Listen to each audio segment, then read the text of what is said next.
Beliau kena ulang alik 150 km setiap hari Isnin sampai Jumaat untuk training. Okey guys, kembali lagi untuk Sembang Kencang Extra. Kali ni kita nak cerita pasal pemain-pemain Eropah. Macam video sebelum ni, episod pertama aku cerita pasal Neymar. So macam tu aku ada komen siapa pemain seterusnya yang korang nak. So Amirul 5734 orang pertama yang komen, dia kata bang cerita Muhammad Salah. Walaupun aku rasa cerita Muhammad Salah ni dah banyak dekat YouTube, tapi untuk engkau Amirul, aku cerita kat kau, The King of Egypt, Muhammad Salah.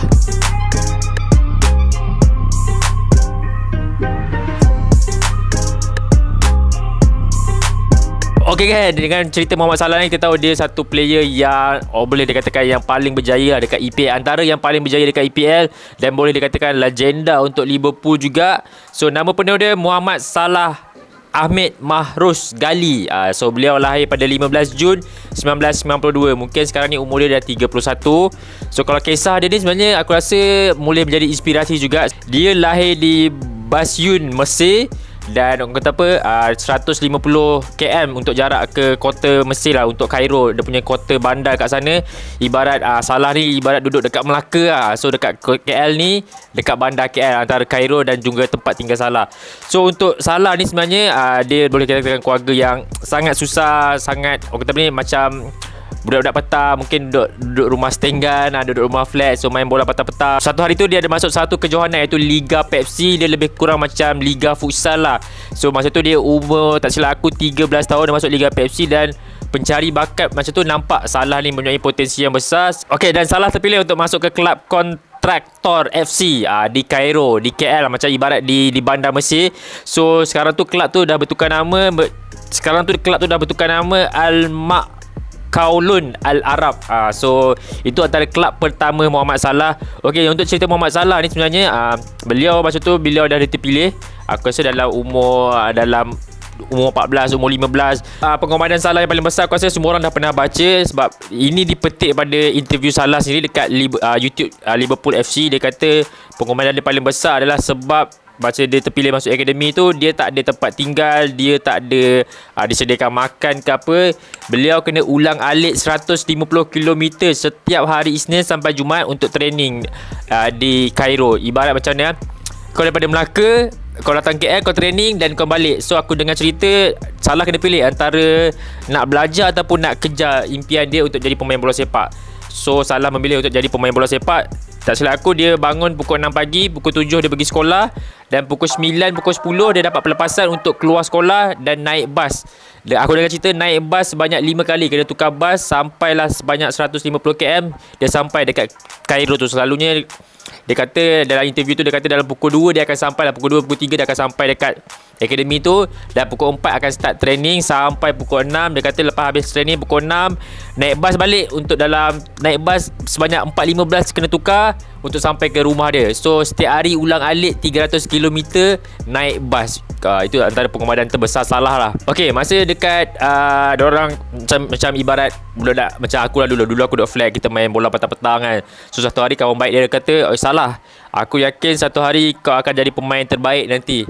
So aku rasa kawan dia, apa yang kawan dia cakap tu mungkin satu doa, dan sekarang ni Salah antara pemain yang terbaik lah yang pernah ada dekat dunia ni.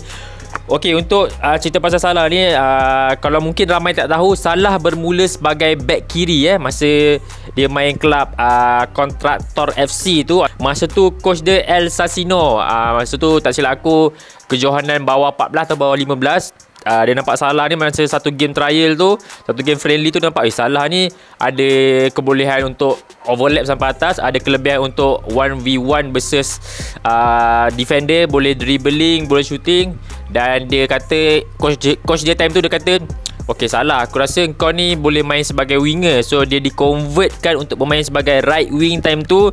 Dan untuk dia main untuk under 16 dan under 17, dia menjadi top scorer dengan menjaringkan 35 gol. Lepas itu scouting nampak yang dia ni ada potensial yang besar lah. Tak silap aku, masa dia betul-betul menyelah, masa tu ada scouting daripada Eropah datang. Masa tu Mesir bawah 23 lawan Switzerland bawah 23. Time tu Mesir bawah 23 menang 2-0 masa tu friendly, dan Salah menjaringkan kedua-dua gol. Lepas itu scouting daripada Switzerland, iaitu Basel FC, merekrut Salah untuk join kelab Switzerland tu. Dan akhirnya Salah pergi ke Basel.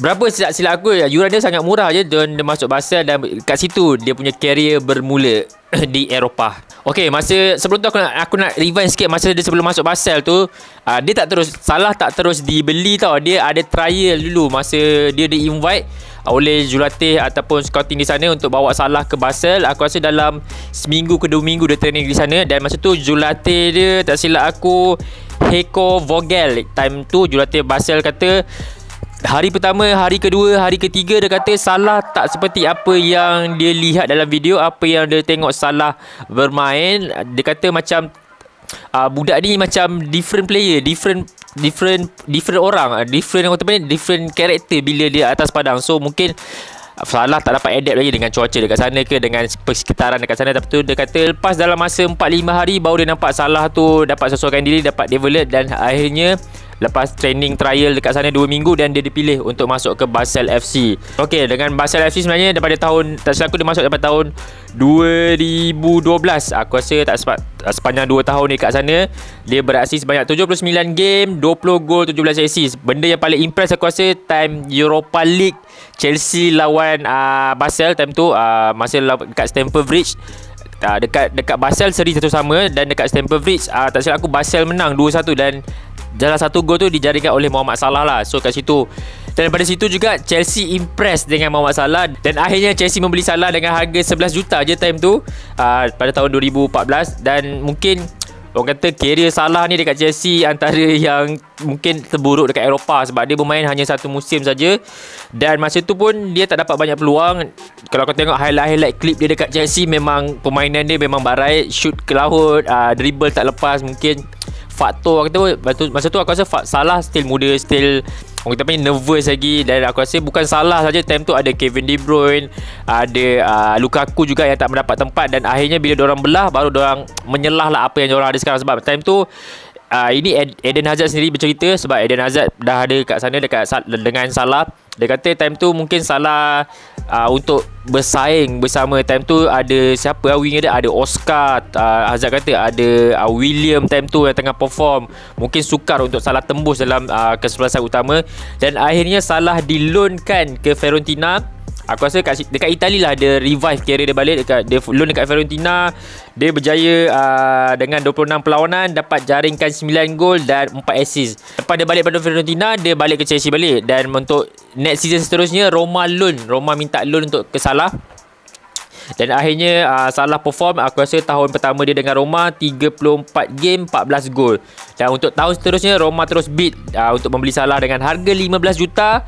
Aku rasa kat situ tahun dia yang sangat perform lah. Dia menjaringkan 31 perlawanan dan menjaringkan 15 gol. Untuk total untuk Roma dia dapat 83 game, 34 gol dan 22 assist. Aku rasa dekat Roma tu antara career dia yang terbaik lah, dia revise. Dan akhirnya Liverpool membeli. Untuk cerita pasal Liverpool sebenarnya, aku ada satu kisah yang aku baca. Sepatutnya Salah ni antara pilihan kedua Jurgen Klopp sebelum dia nak beli player lain. Sebab masa tu aku rasa Liverpool antara yang terawal masa tu tahun 2017, antara yang terawal menggunakan data statistik.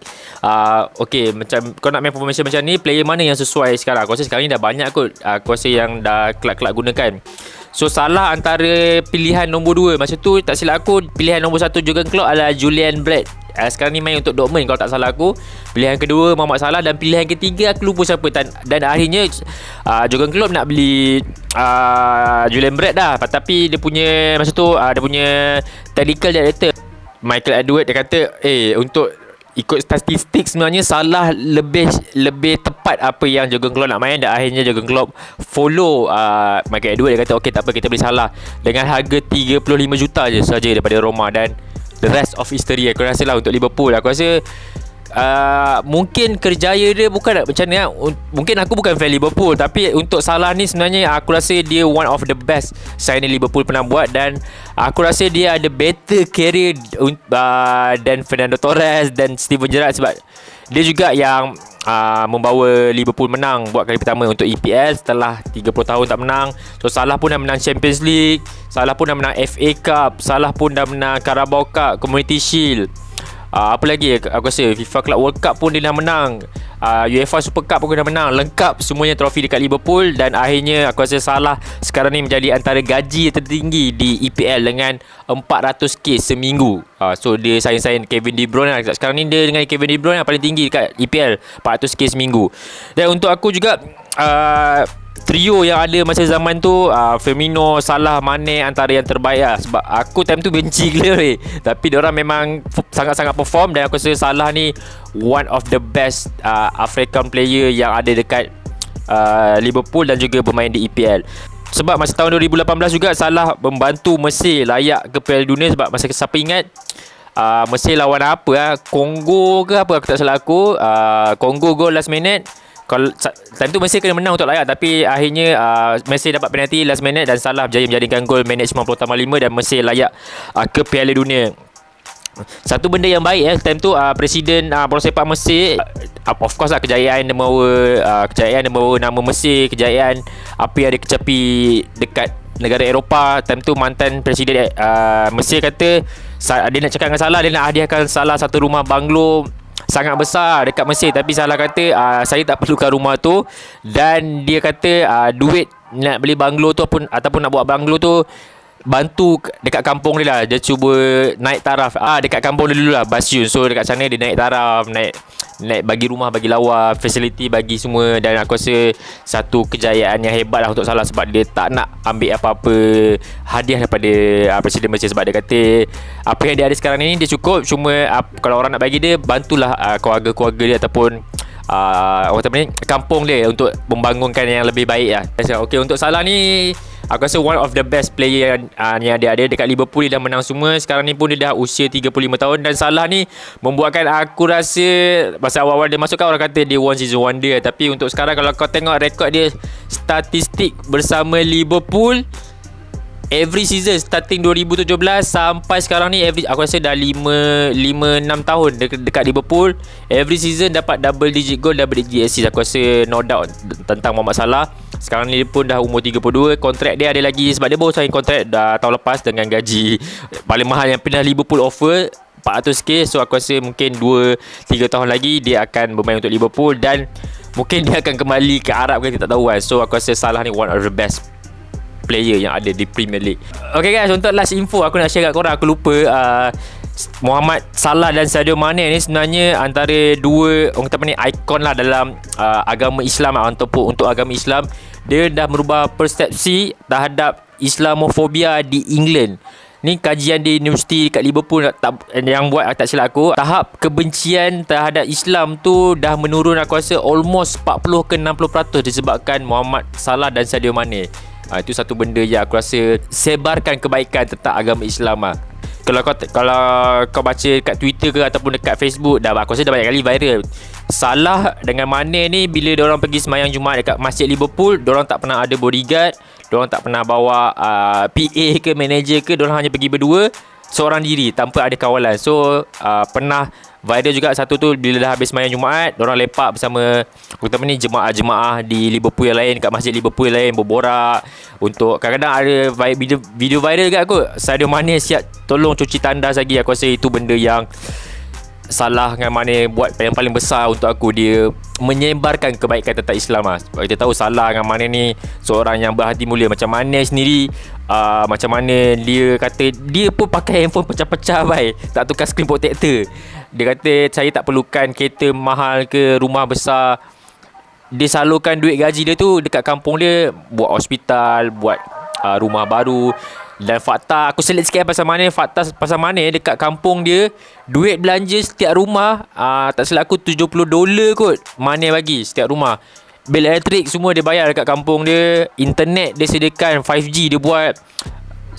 Sekolah kan, tu untuk Mane lah. Untuk Salah sendiri pun dia membangunkan kampung dia sendiri. Aku rasa itu satu benda yang sangat baik lah tentang dia menyebarkan tentang Islam lah. So, kalau macam Lovren pun pernah tangkap gambar dengan Salah, dia kata one of the best friend yang dia ada macam ni, sampai pergi naik flight ke, nak pergi away day game ke, Salah membawa Al-Quran di mana-mana, sama macam Sadio Mane juga kan. So aku rasa itu satu benda yang bagus lah terhadap Islam lah. Aku terhadap orang berfikir terhadap Islam tu. So dia orang dah berubah perspektif apa? Dia mengubah, diorang dah mengubah persepsi orang-orang yang benci Islam tu. Itu satu benda yang sangat menarik. Itu saja yang aku nak kongsikan. Nanti nak cerita lebih detail, kita cerita pasal stadium mana pula. So untuk korang boleh komen kat bawah ni, player mana pula korang nak. Macam aku cakap, setiap Jumaat akan ada satu video khas tentang player ataupun kelab-kelab di negara Eropah. Okay, kita jumpa next video akan datang. Bye bye, ciao, assalamualaikum.